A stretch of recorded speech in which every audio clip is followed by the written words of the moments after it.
I found my adoption papers while cleaning out my dad's desk, along with letters from my real mother, begging to see me for the past 20 years. Dad had been gone for 3 months when I finally worked up the courage to tackle his home office. The stroke took him suddenly. One day he was complaining about the neighbor's barking dog. The next he was in intensive care with machines keeping him alive. I'd been putting off sorting through his things, telling myself I wasn't ready. The desk drawers were exactly what you'd expect from a retired accountant. Rubber bands sorted by size, receipts filed chronologically, tax documents dating back to 1987. But in the bottom drawer, tucked behind a manila folder labeled insurance, I found a wooden box I'd never seen before. It was locked, but the key was taped to the bottom. Inside were documents that shattered everything I thought I knew about my life. The adoption certificate was dated 3 days after my supposed birthday. My original birth certificate showed a different last name entirely, Rodriguez instead of Thompson. And underneath both papers was a thick stack of letters tied with a faded blue ribbon, all addressed to my father in the same careful handwriting. I opened the first one with trembling fingers, dated 18 years ago. Dear David, please, I'm begging you. Just let me see her once. I know we agreed to a closed adoption, but she's my daughter too. I think about her every single day. Does she like school?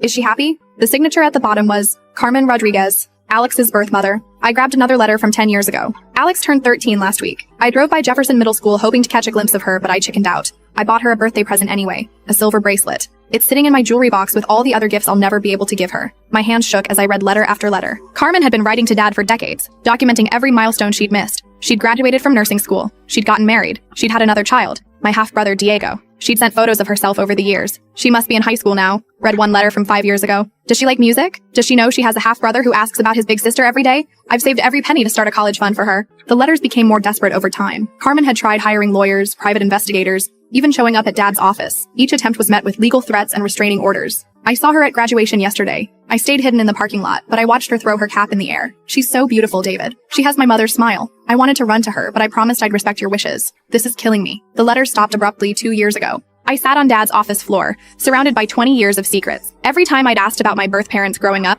he'd given me the same story. They were drug addicts who died in a car crash. He'd even taken me to a fake gravesite when I was 12. But Carmen wasn't dead. She'd been alive and desperate to know me this entire time, living just 2 hours away. She'd been watching me grow up from a distance. The worst part was finding Dad's response letters, copies he'd kept of his cruel rejections. Ms. Rodriguez, you relinquish all parental rights. Any further contact will be considered harassment. Alex believes you are deceased, and I intend to keep it that way. I couldn't fit what happens next in this short video. Watch the rest down below.